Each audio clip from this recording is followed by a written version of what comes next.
before we start the show, we would like to thank our sponsors for 2024, Beefmaster Education Endowment Fund. Thank you for what you do for the breed, and thank you for supporting our show. SEBA, the Southeastern Beefmaster Breeders Association. Don't miss their convention and sale every August. Thank you for supporting the show. Emmons Ranch Beefmasters, Mr. Steve and Mrs. Cindy. They need no introduction. They always breed great cattle, and we just appreciate what you guys do, and thank you for supporting us. C&M Ranches out of Kershaw, South Carolina, the Chick family. Be on the lookout for their sale starting in 2025. Thank you for supporting the show. Lissy's Beefmasters is another one that doesn't need any introduction. We appreciate what you do for the breed and for our show. Cottage Farms Beefmasters, they have a sale with Clark Jones every year in June. Thank you for supporting our show. Sea Shepherd Beefmasters, thank you for supporting the show out there in Texas. And Jones Beefmasters, last but certainly not least, sell every June. They sell throughout the year. Mr. Clark, thank you for what you do for the breed every day, and thank you for what you do for our show. JCS Beefmasters, Jared and Kelly Strickland out of Savannah, Tennessee, always raising great stock. Thank you for what you do for the show, and be on the lookout for their cattle and coming sales this year. Lastly, G&M Cattle Company out of Taylorsville, North Carolina, family owned and operated, will be in multiple sales this year as well. Thank you to all of our sponsors. We couldn't do it without you.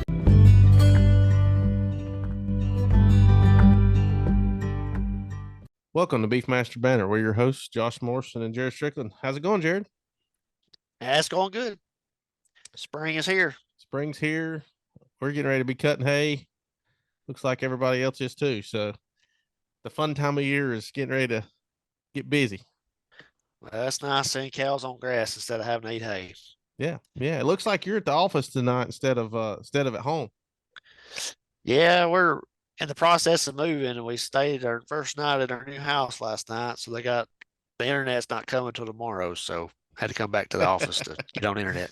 Well, hopefully somebody won't keep you busy in there. Hopefully they're all gone for the night. Oh yeah, it's quiet.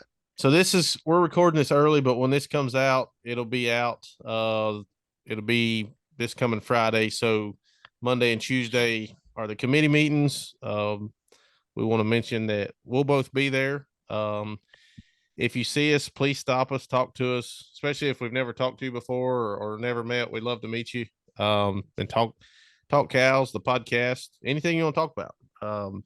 We enjoy doing that, like knowing what you like to hear, or even if you have ideas for us. Yeah, most definitely looking forward to the conversations and talking with folks at the meetings. Oh, yeah, absolutely. And the guy we have tonight will be there as well, Dr. Lance Bauer. How's it going, Dr. Lance? It's good. How are y'all? Doing great. Looking forward to the meetings coming up, and think it'll be a good time. I think it's going to be a great time. Meetings are always a good time. Get a lot of stuff done. Really good to meet with people, see the people from around the country. I mean, I know I get to travel. I see people all the time from all over the country, but it's great to connect breeders from all over the country, this time of year. And then I'm just going to pitch it real quick. I hope you don't get mad, but in August, that first week in August, make sure you get signed up and come out to our convention. That'll be in College Station as well. Come out, be a great time, good time to learn and interact with other members and kind of see where BBU's headed and what we're doing. And if you got questions, best place to ask, and you can ask in person. Absolutely. I'm hoping I'd like to make it this year. It's at the same place that the meetings are at, correct? Yes, sir. Stella Hotel in Bryan, Texas. Technically. Okay. Good deal. And we'll mention that going forward. And like we mentioned when you were on the podcast, I guess it was a month or so ago.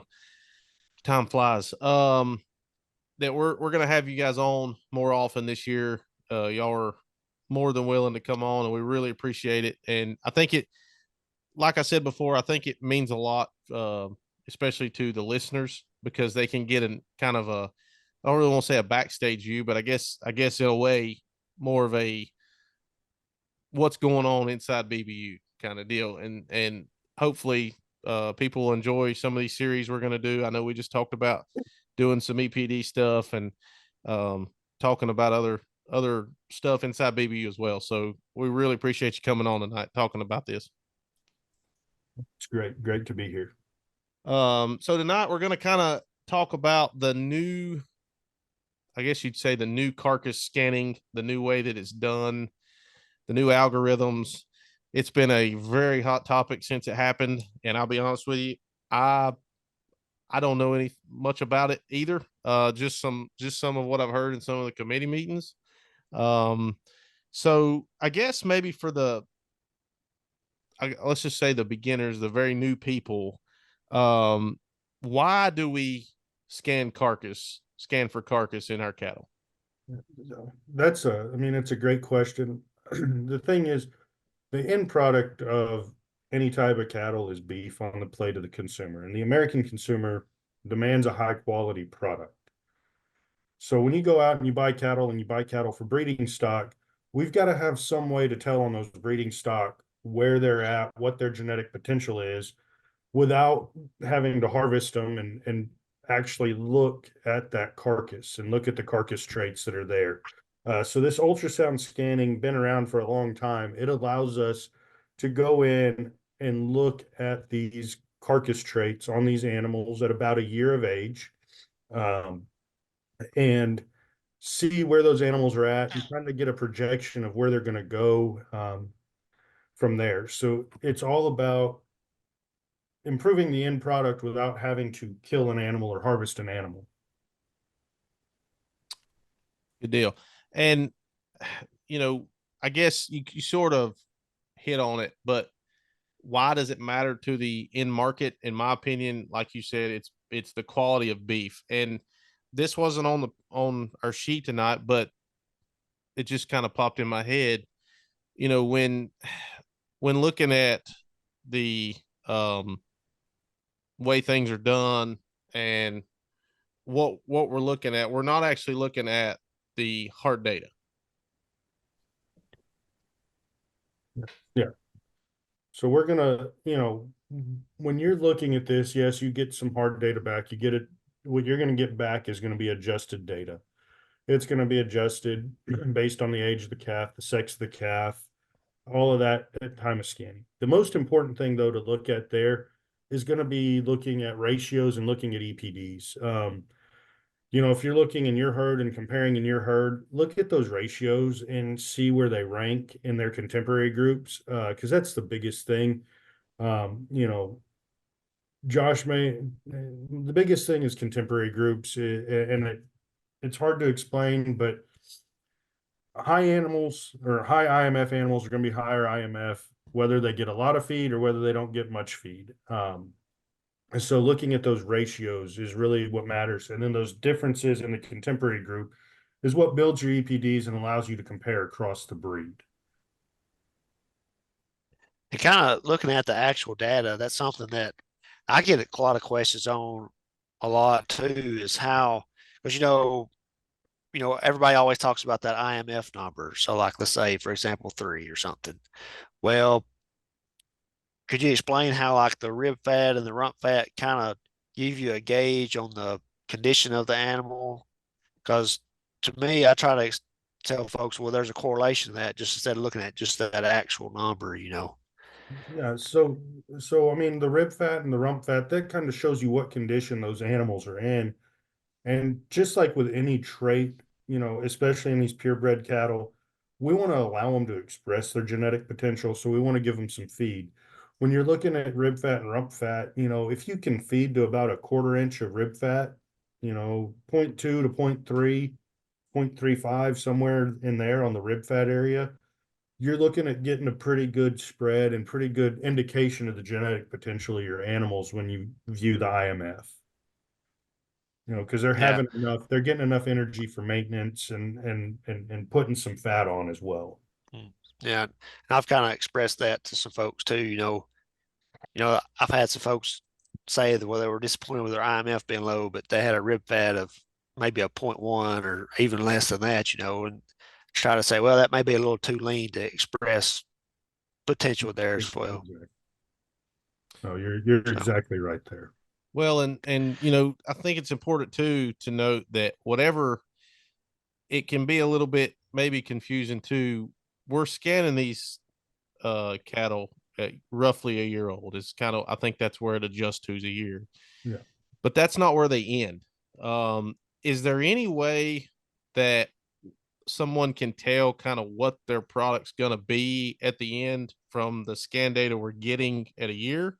Or is that something that would, is kind of an unknown, and maybe it's not even relevant to what we're trying to do as far as what we're trying to, I guess, what our goals are trying to be? The hard part is, telling exactly what your end product is going to be. Talking to some guys that have scanned in feed yards and scanned steers, if you can get them with a 1/4 inch of trim and about a 3% IMF, a little bit better than that, you can probably, by the time you get them harvested, have them into that choice grade. That's kind of what I've heard. Um, you know, the biggest thing, and I'm just throwing this out there with our breed, is yes, I want them to grade choice, but the biggest thing for us on anything that we do is we want to make sure that we're not hurting, because we talk about how we're the maternal cross. We want to make sure that if you put a bull, high marbling bull on our cows, we're not going to take you down into the select grade. Um, and I think we've made a lot of genetic progress over the last several years in terms of our IMF to where we're not going to take somebody down to the select grade. I will say that we've got some steers on feed right now that are going to get scanned right before they're harvested. So they're getting scanned, or they got scanned at a year, went on feed, and they'll get scanned right before they're harvested. And we'll be able to see that correlation between the prior scan, the scan at harvest, and then, the actual harvest data and see what's there. That'd be some interesting data to check out. Yeah. Yeah. And I hear, you know, I guess moving into some of the, I guess the hot button topic of why we wanted to bring this up too is, so some things have changed with the scan data as far as the use of the lab, and we've had a lot of people mentioning that their data is a little bit lower than they have in the past. Could you kind of explain what's kind of going on there so folks kind of can see what's up? So what went on there is those labs, all three of them got recalibrated over the last year. They all had to kind of change their models that they were using for IMF, and the ultrasound technology has gotten better. So you don't see a lot of change in ribeye area or fat thickness because those are pretty easy to read. I mean, ribeye area, you sit there and that computer, it traces it out from that image. And then, a human can go in. I mean, they all get evaluated by a human. And so, they may adjust that a little bit, but that's an area. It's pretty easy to see. The fat, I mean, it's pretty easy to see as well. Um, and then the IMF is the harder one. And the way I like to explain it is with these new models and with the new scanning equipment, it's like going from an old aerial photo of your property back in the 90s where you could see there's a bunch of trees down on the river bottom, but you can't count the trees. You just know that's an area worth of trees. To now you send a drone up there and you take a picture and you can count every single one of those trees. So that's kind of what we're seeing with that IMF is instead of it just being a big fuzzy area, we can tell, or that program can tell a lot more accurately what's there in terms of IMF. So kind of, And it's been more precise is It's more what you, precise. It's more yeah. precise. And the thing that we've noticed is we've run through several labs with the same sets of animals. Um, we saw a little bit of difference in IMF, not much. Correlation was like 90% between the labs, something like that. So, pretty good correlation between the labs on what they were reading in IMF, what they were reading in ribeye area, you know, and and they weren't changing rank. And so that's what the biggest, most important thing is your higher ones were higher, always higher, your lower ones were always lower, you know, and then they weren't changing. I think we had a few that may have had some on the old system and on the new system, and we didn't see a whole lot of change there either. You know, yes, there was a change in the IMF number that you saw, but it wasn't changing the rank of the animals. and kind of before this is, I guess, going to maybe lead us into kind of the nuts and bolts of what we're talking about here. But, you know, with let's, newer folks and people that maybe are a little bit discouraged that their animals may, their IMF are a little bit lower. Um, they're seeing that. How do we rank among other breeds? Because they obviously theirs changed as well. Yeah. I mean, because it was the lab that changed the algorithm. Does that set us as far as a breed whole? And I posed this question in the breed improvement committee meeting just as a general question, but as a breed whole, does that set us further back, or are the other breeds kind of seeing the same thing we're seeing? So I'll tell you, the other breeds have seen the same thing. I mean, the labs have got calls from the other breeds. The techs that I've talked to that do multiple breeds and do a lot of American breeds, when we saw that drop in our IMF, that Brangus was seeing it, Gert was seeing it. So, I mean, that drop was across the board. People were seeing it across the board. It wasn't just in us. And in our board meeting in March, the question, it wasn't posed exactly what you asked, but somebody asked, has our genetic progress gone away? And my answer to that is no. We've been focusing on it, and because we're not seeing a re-ranking, those genetics are still there. Those higher marbling genetics are still there. So we're still making that genetic progress forward. Um, where we could really step up and step forward as a breed is to get some true carcass data, which is something that we're working on. But in terms of this setting us back as a breed, I don't think it set us back at all. And I guess kind of talking about what the ones you're going to slaughter, or BBU is going to slaughter, and see how they work out. That'll actually go in to building these EPDs, correct? Yes, that'll go into building true carcass-based EPDs. And so the other thing, and we've mentioned it before, and it's taken a little while to get it kicked off, but is our steer feed out program. I think that anybody that's interested, ask us um, at the meetings in May. We've got some specs set up. We're going to work with some producers around the country uh, in terms of getting some areas set up kind of as receiving and get these cattle a little bit commingled before we send them to the feed yard, and make sure that the quality of the cattle is there before we send them to the yard. Um, but those will go through that same process. They'll get scanned and then they'll get slaughtered, and then we'll get the scan data and the slaughter data, be able to compare it, and then also use that slaughter data to build true carcass-based EPDs, which, I mean, that's getting us to that true end product and where we want to be and where we want to show people, hey, this is what Beefmaster does. Right, right. And I think as producers, I feel like we probably panic a little more often than we should. I mean, because we all see a change and everybody just loses their mind, right? I'm sure y'all got all kind of questions when you change stuff. You're gonna get all kind of phone calls saying, "What are we doing this for?" Da, da, da. And I think sometimes, and I'm at fault, for it too. But I think we panic a little more often than we probably should. And I think I, I think I think you're correct. I mean, I think a lot of times there's just that onset of panic. This looks different than what I'm used to. And and it's hard to get over sometimes. But I think we're getting there. I will say I did have a lot of calls as soon as people started getting their first sets of that scan data where it was lower. Um, and I worked breed improvement. We worked for 6 months on it, getting carcass data, looking at it, figuring out what was going on so that we could come up with a logical conclusion. And I think that's the hardest thing is people panic. And then it takes a little while on anything, to find the answer. There's no answer that's just right there. I wish there was. It'd be really easy if I could just reach in and grab an answer for every question that comes to me. But a lot of them take some time to research and figure out exactly what's going on. In the cattle industry, I love it. It's fun. I've got some of my own cattle, but if you're looking to see change and improvement, you're looking at a long-term process. It's not like breeding rabbits where you see it pretty quick. No. Yeah. No, and kind of you're definitely correct, and I like that the breed is doing the steer feed out. I think maybe that's somewhat of a disadvantage we've had in the past with these other breeds. You're getting lots of kill data that can really sure up those EPDs, and that's something that moving forward as a breed is very important. And I hope that those listening understand that that's a big stride forward for our breed is to get that data.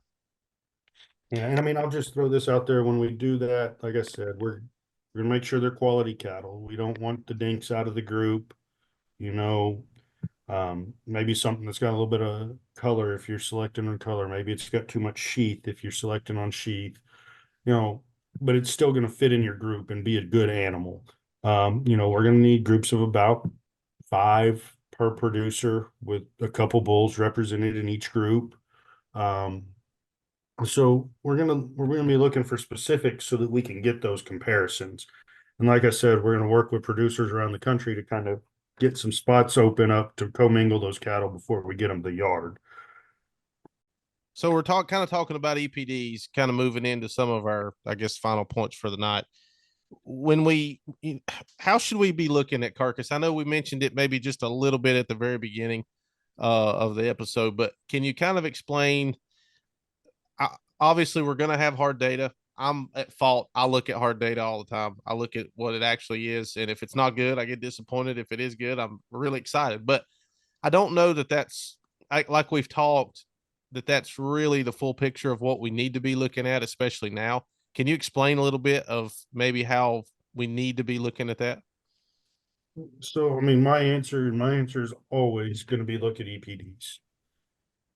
Because if you look at EPDs, you are looking at data that's combined, run through a trusted system on every data point that's in the BBU system. And it's combining pedigree of the animal, that animal's performance in its contemporary group, the parent's performance in the contemporary group, anything that's related to performance. All of that is combined to create this EPD, and everything's interconnected within Beefmaster through the pedigree. I mean, just like any breed. And so an EPD allows you to compare across the breed what you're looking at, whatever you're selecting for. But like I said, it's a comparison tool. So when you're looking at an EPD, you need to compare that number either to, a breed average or a percentile, or if you're at a bull sale and you say, I'm going to look at these two on IMF, and one's a 0.1 and the other's a 0.0. That one with a 0.1, we expect that bull's progeny on average to have 0.1% more marbling or IMF than the other bull. So the thing is to remember it's on average. So out of that bull, you may have some that are lower than out of the other bull, but on average, we expect a 0.1. It's been proven over and over to be a very effective tool in terms of selection. And for a trait like IMF that's more heritable, it's a great tool. And it all goes back to, genetics, and IMF lets you kind of think about how things will perform in a different environment, but look just at the genetics. Yeah, I I agree with you 100% on that. That's something, I know everybody wants to look at that, say IMF because it's kind of the hot one everyone's focusing on is you got that actual number, but look at those EPDs, make sure it ain't kind of a one-off or something like that. Because I've had cattle that hit a high IMF and their progeny may be 2 or something, and you're like, oh, what's going on? But when you look at, well, if we looked over time, that's one thing that sticks out with me is we had a cow that was in the top, I think 1 or 2% on the marbling trait. And on average, her cattle or her progeny has always kind of been above the average. Not necessarily the highest, but really consistent. And I think that's what we really need to strive for is that consistency over time. And that's where that EPD comes in and to help you make those decisions. And part of it, I think we're going to have to break the stigma of EPDs, right? I mean, there's this negative aura, I guess I'll say, around EPDs, and you talk to people about EPDs, and no matter what your stance is on it, I think that's where, I mean, like you said, it's where we're going to have to look. Um, and it's going to take everybody scanning their animals. I mean, that's just the way, the way it's going to be. But I think, so the way that I understand it, and I'm going to kind of jump around here. The higher the number on that EPD, the better off you are. Yes, the higher the number, the better off you are. And you said breaking the stigma of EPDs. I think the thing to realize about EPDs for a lot of people, and this is where it gets hard, is they've watched people select strictly on EPDs. EPDs are a tool for selection. I mean, and that's how I've looked at it. I've written some articles about that talk about how EPDs are a tool. Looking at an animal visually and evaluating that animal for structural correctness is a tool. There's multiple tools, and so the example I always give on EPDs is when I help my dad select bulls for his commercial cows. He sends me the catalog. I go through, I pick out the EPDs that work, the bulls that have EPDs that work. He goes and looks at my list, picks out what he thinks visually works. And then we go look at the cattle. And when we look at the cattle, the last time we went, anything that I had that I thought, met my EPD requirements there was something wrong with them structurally. So we didn't end up buying a bull that was in my original EPD profile. We bought one that was just a little bit off from in a trade or two, but we used it as a tool. And I think that's the biggest thing with EPDs, and we can get into that in its own discussion, but they're a tool. Yeah, exactly. If just cause, let's say, if you kind of go back, you're going for big ribeye and you find one with 18-inch ribeye or something like that, but it's got a crooked toe. That not, it may pass that on, even though it does a big ribeye too. So I mean, we've got to look at those things. I agree 100%. It's just a matter of educating folks, and now that we're kind of doing this podcast and we're kind of getting more in depth than we ever have before. And Jared and I talked about that, this year we wanted to dig deep, and whether it's controversial or whatever, we want to talk about it and educate people, because I'm gonna be honest with you, I learned a lot on this episode just listening, because I didn't know exactly how all that works. So I really appreciate that. And like I say, we're gonna do this more often. With Dr. Lance, he's agreed himself, and Dr. Mask has both agreed to come on and talk and hopefully educate on EPDs, maybe take a couple EPDs and really break them down, see what's inside them, how you read them, and try to figure out how to better this breed, for those that are listening and really truly want to learn this kind of stuff. I think that maybe covers about everything. It is. We sure appreciate you coming on. I mean, I think I really wanted to cover this episode because we get a lot of questions on it, and a lot of new breeders are always asking about it. So I think a lot of information's been put out there, and I hope we get a good response from it. Perfect. Like I said, I'm willing to come on again.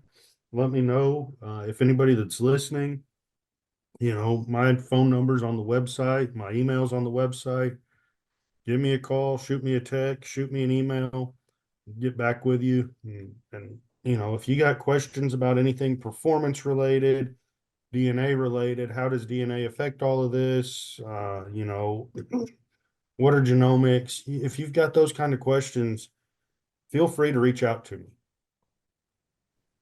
Absolutely. And we really appreciate it. And look forward to seeing you and everyone else at the committee meetings coming up here just in a couple days. And it'll be a fun time for all.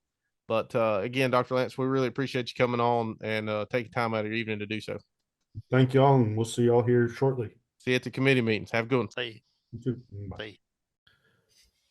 Well, we want to thank everybody for listening to the Beefmaster Banner podcast. Please know that we are on Apple Podcast, Spotify, and we are on YouTube. Just search Beefmaster Banner. Please like, share, comment, and subscribe. We love hearing from you, and we'll see you on the next episode. Thank you.